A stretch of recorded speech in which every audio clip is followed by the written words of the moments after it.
Vous êtes journaliste, essayiste et fondateur du site et collectif Investigation michelcollon.info. Vous avez rencontré Hugo Chavez à plusieurs reprises. Quelles impressions vous a-t-il laissées? Et je veux dire que c'est, de tous les dirigeants politiques que j'ai rencontrés, c'est celui qui m'a fait la plus forte impression. Bien sûr à cause de ses réalisations, à cause de son charisme, à cause de l'enthousiasme qu'il a réussi à insuffler à son peuple. 2 millions de gens pour ses funérailles, là, à Caracas complètement bloqué. Mais je dirais c'est aussi une qualité humaine qui est peut-être un peu plus surprenante quand on ne l'a pas rencontré. Ce qui m'a frappé, c'est sa capacité d'écoute.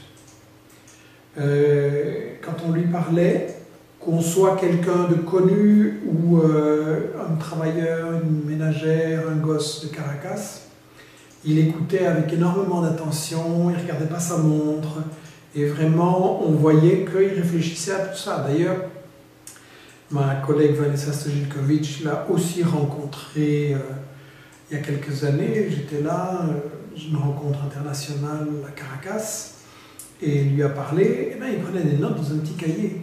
Donc une jeune femme de 30 ans, là, il prenait des notes, et c'était vraiment quelqu'un qui pensait qu'il avait à apprendre de tout le monde, et à mon avis, ça a fait sa force. Et justement, au niveau politique, Hugo Chavez est arrivé au pouvoir en 1999. Quel changement a-t-il apporté au Venezuela? Du jour et la nuit. Avant Chavez, 2 Vénézuéliens sur 3 n'avaient jamais vu un médecin de leur vie, n'allaient jamais en voir un parce que c'était trop cher.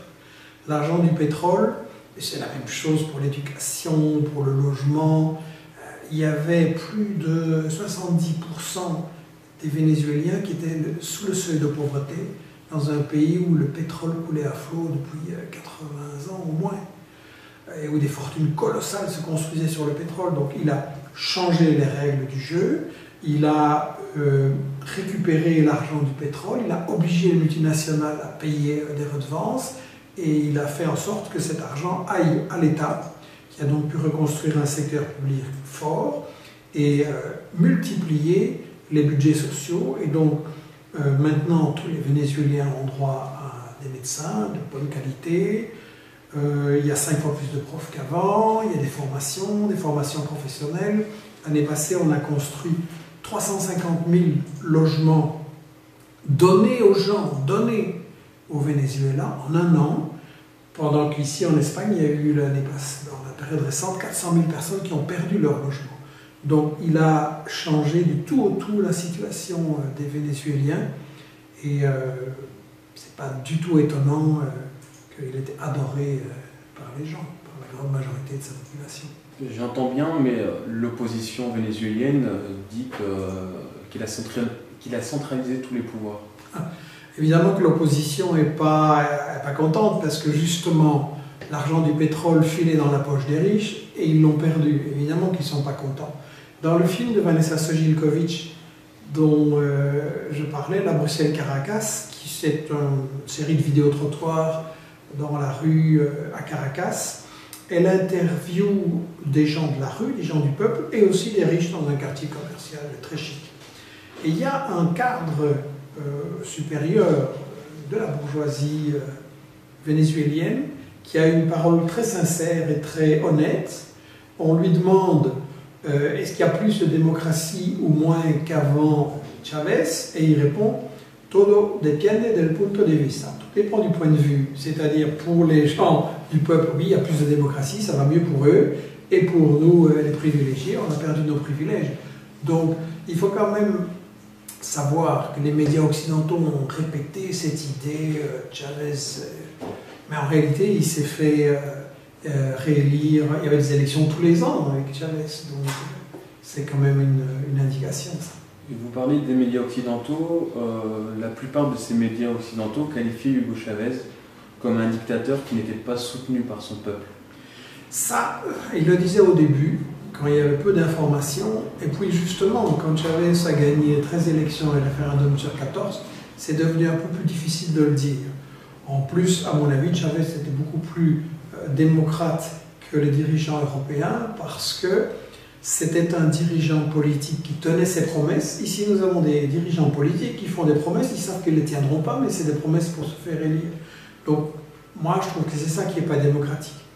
Et puis, il avait inscrit dans la Constitution, dès le début, que le peuple avait le droit de révoquer non seulement un bourgmestre ou un maire, un gouverneur de province, mais aussi le président de la République. Et il y a eu, en 2004, un référendum, est-ce que Chavez reste ou non? Donc, selon moi, c'est un mythe, c'est beaucoup plus démocratique. Après, les médias, leur version a varié. C'est plutôt devenu, oui, bon, ça va, les élections sont correctes, les gens votent pour lui, mais c'est un populiste, il flatte les gens et il promet des choses irréalistes. Et là, on a, à mon avis, le cœur du problème. C'est que Chavez utilise, comme je l'ai dit, l'argent du pétrole pour la population, pour les besoins sociaux. Les gens vivent beaucoup mieux. Ici, l'argent des richesses, l'argent des ressources naturelles, l'argent du travail des gens, il part dans la poche d'une élite et les gens vivent de plus en plus mal. Donc, je crois que ça explique cette hostilité des médias par rapport à Chavez, c'est qu'on a des médias qui sont extrêmement liés au pouvoir économique et au pouvoir politique, et donc, ils n'ont pas envie que ça se sache, que oui, il y a une alternative, que oui, on peut faire autre chose que ce que nous disent la Banque mondiale, le FMI, la Troïka de l'Union européenne et tous les experts économiques du capitalisme.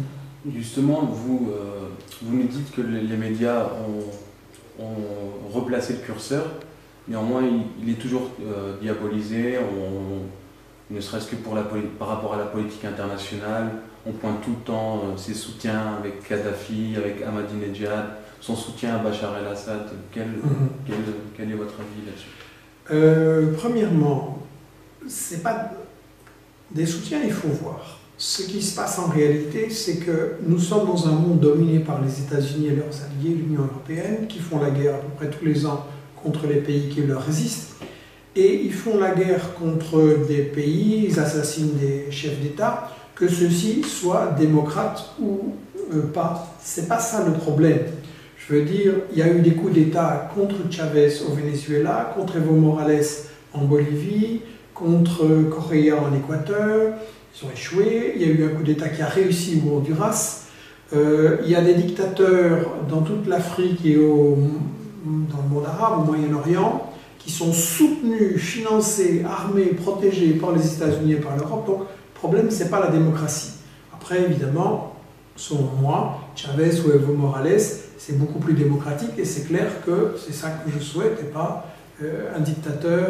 Quand il s'agit, je pense qu'on est beaucoup plus fort pour résister à l'Empire quand on mobilise sa population, quand on applique et quand on améliore la démocratie. Donc voilà, je pense que c'est une diabolisation, comme je l'ai dit, parce que Chavez montre qu'il n'y a pas une fatalité, qu'on peut échapper à la logique néolibérale du capitalisme, qu'on peut redistribuer les richesses et qu'il y a très bien moyen de faire exactement le contraire de ce qu'on nous dit qu'il faut faire ici en Europe. Et ça marche. Je veux dire, nous, on est en crise économique, on dit qu'il n'y a pas moyen d'en sortir. On va serrer la ceinture des gens, ce qui est idiot. Comment ils vont consommer, comment ils vont acheter, il faudrait faire le contraire. Mais évidemment, on nous dit que les gens doivent se serrer la ceinture parce que le 1% qui dirige l'économie veut gagner toujours plus pour gagner la concurrence par rapport aux autres multinationales. Donc on est dans une logique infernale. Chavez montre qu'on peut échapper à cette logique infernale, alors il devait être diabolisé. Et pour en revenir aux médias, on a souvent entendu que Chavez muselait les médias vénézuéliens. Est-ce qu'il y a une censure des médias au Venezuela? Ça, c'est effectivement un thème favori, peut-être le plus fort, de l'attaque des médias occidentaux contre Chavez. Ça a commencé avec l'affaire RCTV, où on a dit qu'il ferme les télévisions qui le critiquent. C'est pas vrai. Au Venezuela, les télévisions privées, elles ont au moins 10 fois plus d'audience que les télévisions d'État.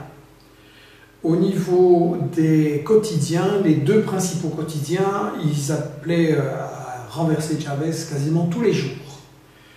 Donc, ce qui s'est passé, c'est qu'il y a une chaîne de télévision, RCTV, qui n'a pas vu sa concession renouvelée, chose qui est arrivée en France récemment, qui arrive dans tous les pays du monde, les concessions sont données pour 20 ans.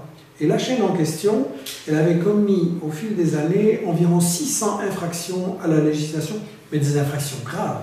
Je veux dire des publicités honteuses pour les enfants, des appels à la violence, vraiment des infractions très graves, et n'avait jamais voulu mener des corrections. Je pense que cette télévision-là, elle aurait non seulement, on ne lui aurait pas renouvelé sa concession, pour, je veux dire, pour la diffusion générale, hein, elle est toujours existante par le câble, mais donc non seulement on l'aurait pas renouvelé sa concession, mais si ça avait été en France ou en Belgique, on l'aurait interrompu depuis longtemps. Et sur un aspect plus économique, certains analystes critiquent la politique de Chavez, qui selon eux n'est portée que sur la rente pétrolière. Quel est votre regard là-dessus? Ça c'est rigolo comme critique parce qu'en réalité, faire dépendre du pétrole, c'est exactement ce qu'ils faisaient avant Chavez par les gouvernements qui étaient adorés sans problème par l'Europe et les États-Unis. C'est ce que Chavez justement a essayé de changer et est en train de changer, mais ça ne se fait pas facilement. Et pour dire une chose, c'est justement la Banque mondiale et le FMI qui disent en général aux pays d'Afrique, du Moyen-Orient, d'Amérique latine, vous devez vous spécialiser dans telle ou telle matière. C'est donc justement ce qu'on lui reproche, c'est en réalité ce que nos dirigeants font. Et Chavez, il a essayé d'échapper à ça, justement en utilisant l'argent du pétrole pour développer une industrie, une vraie économie. Vous savez, il y avait des usines, différentes usines dans les années 70 et 80 au Venezuela, et avant Chavez, elles ont été fermées par la bourgeoisie vénézuélienne qui voulait gagner plus d'argent en plaçant ses capitaux dans la spéculation, ou des multinationales étrangères qui ont décidé ça ne rapporte pas assez, ils les ont fermées. Et Chavez, lui, s'est battu pour les rouvrir. L'argent du pétrole était aussi utilisé pour aider les coopératives à donner du boulot aux gens, toutes sortes de coopératives, très petites, 5-6 personnes, une centaine, avec des résultats pas toujours excellents. C'est un peu compliqué justement de faire diversifier et renouveler une économie qui a été habituée pendant 5 siècles à être une économie coloniale et pendant un siècle à une économie où le pétrole résout tous les problèmes. Donc c'est pas facile, il a essayé. Et pour vous donner une idée, l'agriculture au Venezuela, les terres avaient été complètement désertées sous les gouvernements qui ont précédé Chavez. Et lui, il a fait toute une série de mesures pour inciter les gens à retourner à la campagne. Mais c'est pas facile. Je veux dire, vous allez à la ville et vous dites à des gens, voilà, il faudrait retourner travailler la terre. C'est pas évident, c'est pas quelque chose que vous réalisez comme ça facilement. Et maintenant qu'Hugo Chavez est décédé, quel sera l'avenir de la révolution bolivarienne? Ah, c'est bien la question que tout le monde se pose. Le poids de Chavez, son courage, toute l'initiative qu'il a prise au début, son charisme, son intelligence politique, c'est clair que c'est une perte importante. Maintenant, le mythe des médias occidentaux que la révolution c'était Chavez, rien de plus, un populiste un peu autoritaire et tout ça, ça résiste pas à l'analyse des faits. Je veux dire, quand on va voir au Venezuela, il y a une chose qui frappe, c'est que les gens sont très politisés, ils discutent, ils sont très concernés, ils connaissent beaucoup la situation, beaucoup mieux qu'ici. Si vous faites si vous faites un vidéo-trottoir à Bruxelles, à Paris ou à Caracas, vous allez voir que là-bas, les gens sont beaucoup mieux informés et au courant de la politique. Et je crois que c'est grâce à Chavez aussi, parce qu'il n'a justement pas voulu faire l'exercice du pouvoir en solitaire. Bon, c'était centralisé, ça, il ne faut pas le cacher. Il est clair que la politique, c'était lui qui l'impulsait. Mais tout le travail a été aussi pour que les gens se mobilisent, pour créer des consejos comunales, donc des comités de base dans les quartiers, où les gens s'occupaient des décisions, contrôlaient, faisaient des propositions, se politisaient. Et je crois que maintenant, dans les rues de Caracas, on a défilé en disant « Todos somos Chavez », nous sommes tous Chavez. Et je pense que ce peuple va vraiment vouloir... Il sait ce qu'il a gagné, il sait ce qu'il a à perdre, je pense qu'il va vouloir continuer. Et je voudrais revenir sur l'opposition.